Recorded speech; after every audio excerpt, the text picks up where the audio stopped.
Hello everyone and welcome to another video. Today we are going to be making a very exciting project, the light up Junimo lamp. I wanted to do something for Stardew Valley and Junimos are definitely my favorite part of that game. A while back I had also seen this video from SideQuest Crafting and I absolutely loved the Junimo lamp that they made. I wanted to make my own version and I brainstormed different ways and formations of having the Junimo and a light there.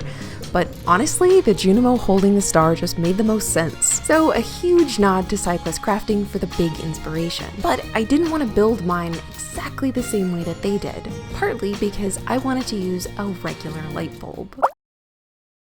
Wanting to use the actual light bulb became the limiting size factor of how small, or I guess how big, it had to be. Editing me popping in to add that I also wanted to change the design to fit materials that I was more comfortable working with. SideQuest Crafting actually used resin for the star and the Junimo, and that was a really good material because it was both transparent and structurally stable. So both the star and the Junimo could hold themselves together and you could see through them, which was important for the light aspect. But I just really don't like working with resin, and so I played more to my strengths and kept it more natural materials. Because the arms connect to both the star and the Junimo, it is really the best way to hide the cord. I brainstormed a few different internal structures that would allow for the arm to be supported and the star to be on top, the Junimo to sit on top of a base, and I came up with this design.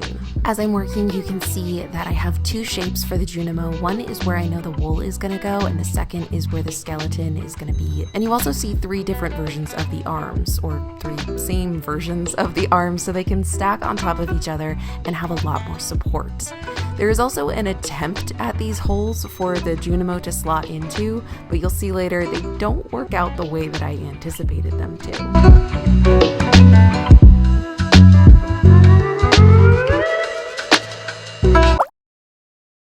With my file ready, I headed down to the basement where our laser cutter is. I think the day that I was doing this, it was below freezing and almost snowy. I had the window open for ventilation, I had the side garage door open for even more ventilation, but at least I had a space heater to keep me a little bit warmer. The simpler sheets with less elements on them took about 5 to 10 minutes to cut each, while the sheets with the live hinge, which are those parts with a bunch of lines stacked up close next to each other, those sheets took about half an hour each, if not longer. It's important to stay down there and supervise the laser cutter in case something spontaneously catches fire. Safety first. Now it came time for the nerve-wracking part of fitting everything together and seeing if the plan that I made on the computer actually worked in real life. And mostly it did. Unfortunately, there were a couple issues. The first and most obvious was that this Junimo did not slot into the wood piece. At first, I thought it was because I had used a particularly warped piece of wood to carve into, but it turns out that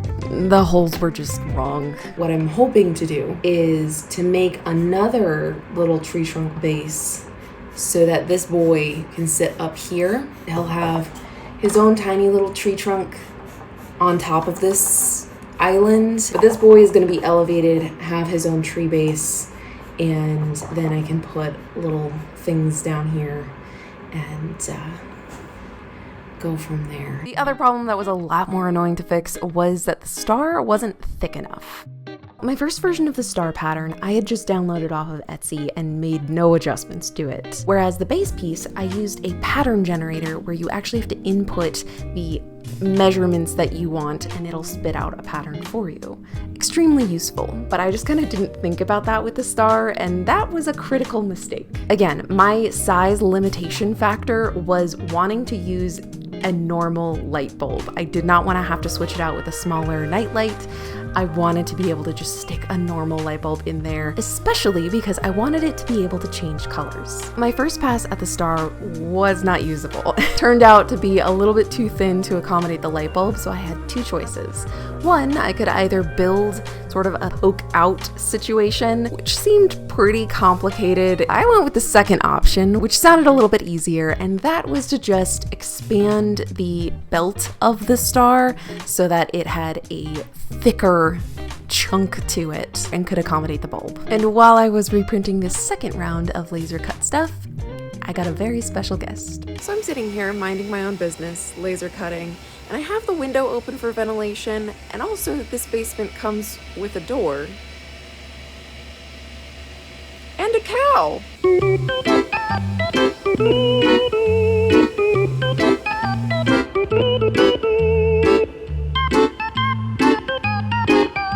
That's my favorite one. I call him Cookies and Cream.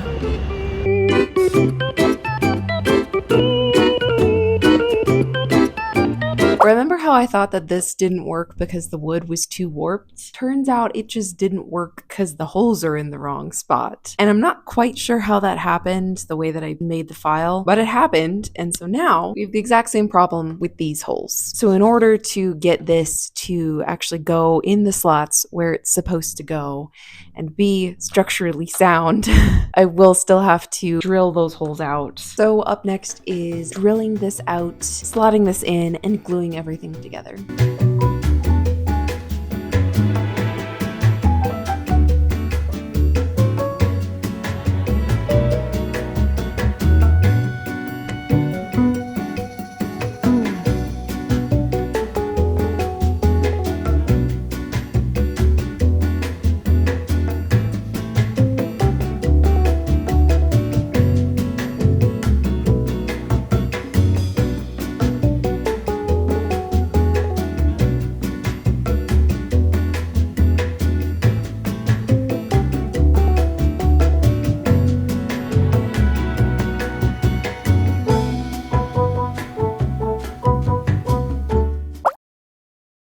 For the tree trunk, I tried a new material that I hadn't worked with before. Now, sometimes this pays off and sometimes it doesn't, but either way, if you're experimenting with a new material, you best be prepared that it may go wrong. In this case, I wasn't too picky of whether or not it worked out or not, and that's a good thing. I smooshed the foam clay all the way around the base and gave it a tree trunk texture.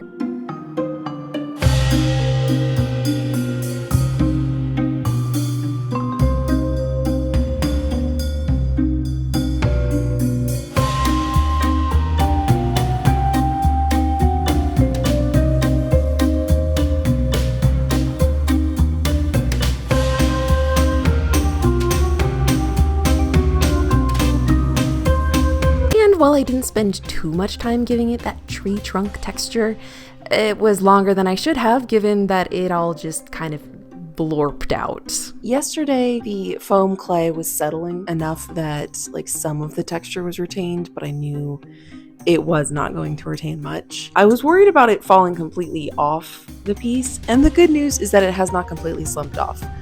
The bad news, however, is that the only bit of detail that it really did retain was this, what was kind of a knot or a notch in the wood. Now it just looks like a belly button. Hopefully with the way that I paint it, it can look a little bit more cohesive and less upsetting. We've got a belly button now. And also it's still gross out. It is icy out there. While that was drying, I wrapped the black yarn around his little arms so that A, it could disguise the cord and attach it, and B, they could be nice and fuzzy to match the rest of him. I also spray painted the wood part of the star so that it was nice and gold and shiny. You can also see that I made a little light bulb holder. I just twisted armature wires. It is still a little bit flimsy, but I did not feel like engineering a better solution if this was good enough. After the foam clay was dried, it was time to paint. I painted the base itself as well as the tree trunk and where the grass was going to be in case any spots poked through. When it came to the wooden texture, I didn't go overboard with the shading and the painted on textures of the tree trunk. They just kind of weren't looking right, and I feel like that probably would have been better if it was a sculpted element, but I'm okay with how it came out given that this is not a focal point of the design, and it gets pretty well hidden by the grass.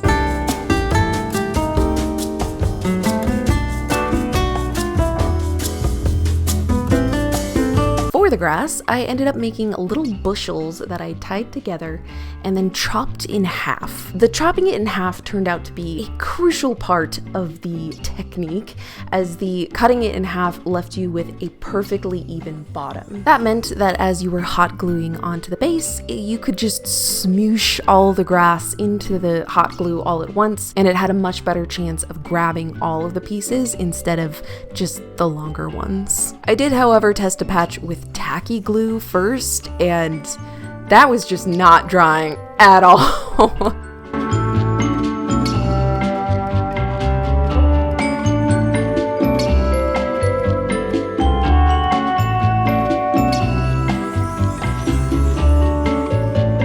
After all the grass was glued down to the base, I was left with a very, very fluffy and messy arrangement of green. I experimented leaving some parts long and chopping some parts short, and this was a surprisingly fun part of the process. For now, I thought I was going to be leaving the base as another tree trunk or soil, maybe? I don't know. Either way, I left the base brown and glued a little bit of the extra fuzz to the top to kind of blend the edge there, and then moved on to the big boy.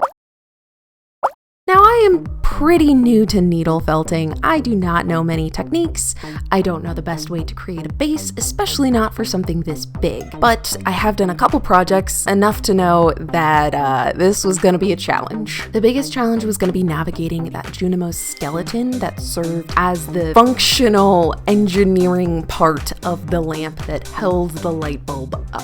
I also wanted that skeleton to serve as kind of a skeleton for the Junimo itself to keep the wool up, because I knew that it was gonna be so big. But if you've ever done needle felting before, you know that stabbing around hard objects is a really great way to break your needles. I started off with the dark brown wool because I thought that that was the wool that I absolutely did not want to see, and so I put it on the inside and covered it with the white wool, thinking that that was gonna let the purple show a little bit better.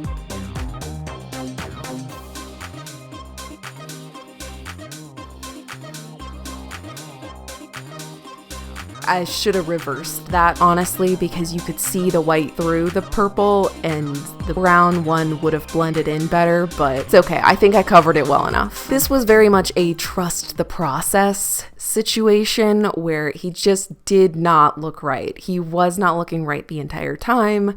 He just either looked too tall or too chunky or too textured, and it was not looking right. I have reached the point of the project where it just feels like garbage. Hopefully I bring it back around. Yeah, it's just, I don't know, I feel like the proportions of the base and the Junimo are off, and I wanted more grassy area so I could put like a little Junimo and other stuff down here, and it's not looking right. I'm not happy with how he's coming out. Just wanted to take a minute and acknowledge that moment, because it happens a lot. And sometimes those projects come out amazing, and then other times it's time to scrap it. So, we've reached that point. I'm gonna keep working on him. I'm currently trying to just give him a better texture. I was trying to get all the yarn going in the same direction, but on him, it still looks messy. He's so big. Clearly, I'm not loving it.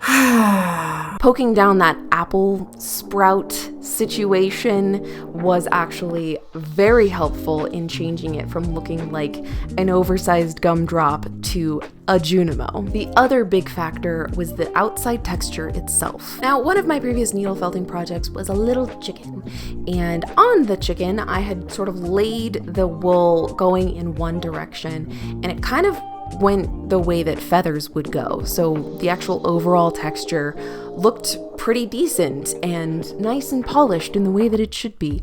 That did not work for this project. It still looked unfinished and unpolished, and I don't know, it didn't sit well. So I tried another technique, and that was to sort of squish up and crinkle and swirl the wool on the surface.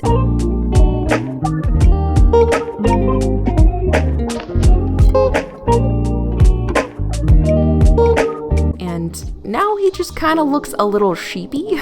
which is kind of cute. He looks a lot more fuzzy and like a labradoodle version of a Junimo who just got his hair did. And then the final factor that helped make it really look like a Junimo was adding the face.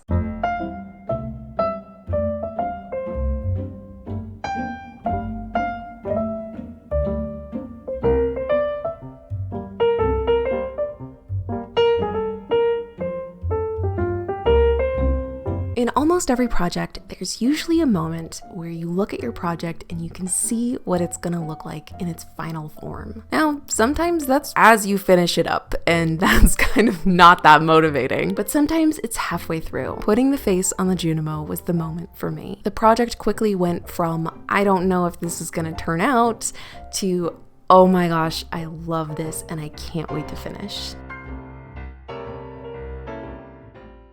All that was left was the finishing details. I played around with a couple different ideas, including a tiny little Stardew chicken, which only looks like a chicken if you're told it looks like a chicken, and another itty bitty Junimo. He's not finished. Neither of them were really fitting perfectly, so I just went with foliage.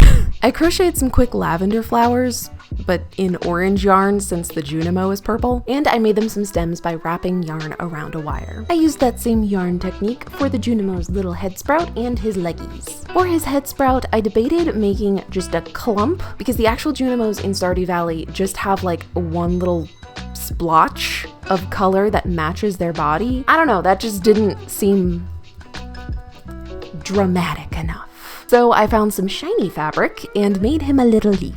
This fabric was actually really hard to work with because it's so slippery and it frays so easily. So I put this shiny fabric on top of a dark blue fabric so that it actually had color and substance, and sewed it right sides together, wrong sides out, so that it could be sewed together and flipped inside out. I stuffed some foam in between so that it could retain its shape a lot better, and sewed down the middle so that it had a little stem area. I attached the leaf to the yarn stem and then the yarn stem to the Junimo's head. In order to get his little apple divot to stay in and not poof itself back out, I did something a little bit weird. First, I took the needle and poked it a whole bunch where I wanted the actual hole to go. To get that divot down even further and more permanent, I took a skewer and stabbed it through that divot. I glued the skewer to a piece of wood, glued the wood to the base, and I took a piece of an egg carton because that was weirdly the best shape I could find to do this, and I pushed that egg carton into the divot as far as I could and glued it and held it and hoped for the best.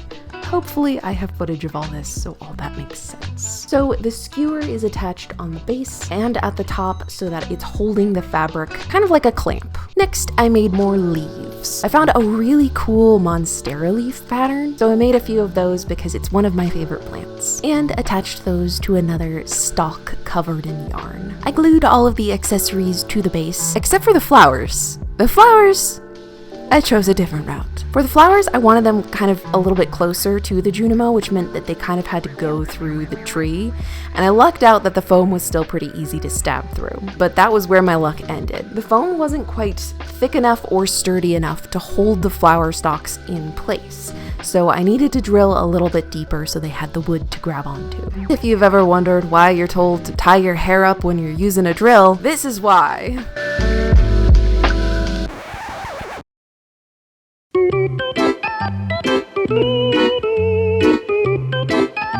Luckily, I was drilling very slowly, so it didn't go too far, and it was very easy to repair. Just a few more stabs.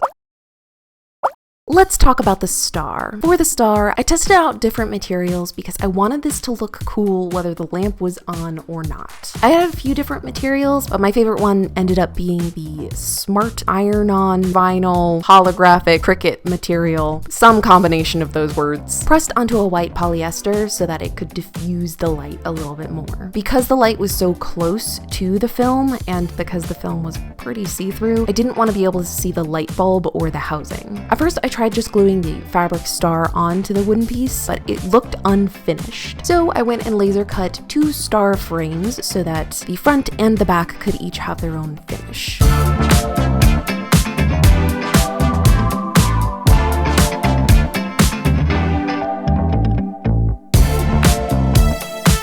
For the back piece, I wanted it to remain removable so that you could access the bulb, but I had forgotten to order small magnets, so we worked with what we had. At first, I tried this magnet paper, which turned out to be absolutely worthless. This is a waste of time. It had no strength whatsoever. I'm not even sure if it's still magnetized at this point. And very unfortunate because that would have been the best solution. It was thin, I could cut it to the right shape. It would have been so nice. It would have been so nice. But instead, I had big magnets and medium magnets. Glued the large magnets on the inside of the star base so that the medium magnets had a place to go. This way, the star could still close fully and there wasn't a gap where two magnets were meeting. But it also meant that I was gluing the magnet to the fabric and not the wooden part, and so you can still kind of see it, which I don't love, but at least it's the back.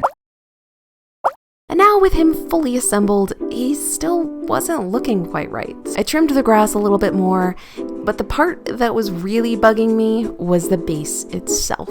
I had thought maybe I'll paint it like soil, maybe I'll paint some gemstones on, maybe I'll do this, maybe I'll do that, but I didn't want to do any of those things. And I also didn't want to leave it plain like that. But I did still have an abundance of green fuzz from trimming the grass. So kind of the way that you put frosting on a cake, yeah, that was how I did the grass here on the side. Except instead of frosting, I used hot glue. I squeezed a patch out of hot glue onto the base and quickly scooped up a handful of the green fuzz and smashed it into the hot glue. Then I brushed off the excess grass and did it all over again, all the way around the base. And with all that complete, here's how it turned out.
I learned a lot on this project, and even though there's a bunch of stuff that I would do different if I was building this again, I'm pretty happy with how it came out. A huge thanks again to SideQuest Crafting for their original inspiration. Go check them out. They did a really cool version where the Junimo also lights up and changes color, and theirs is a little bit more reasonably sized, but that's what I get for wanting to make it fit an actual light bulb. If you liked this video, make sure to give it a thumbs up. It really does help me out. It tells YouTube that people like my videos and to share it with more people. And if you want to see more videos like this, hit that subscribe button. For my next project, we're going to be exploring another very nostalgic animal. Until then, thank you all so much for watching, and I hope to see you next time. Bye!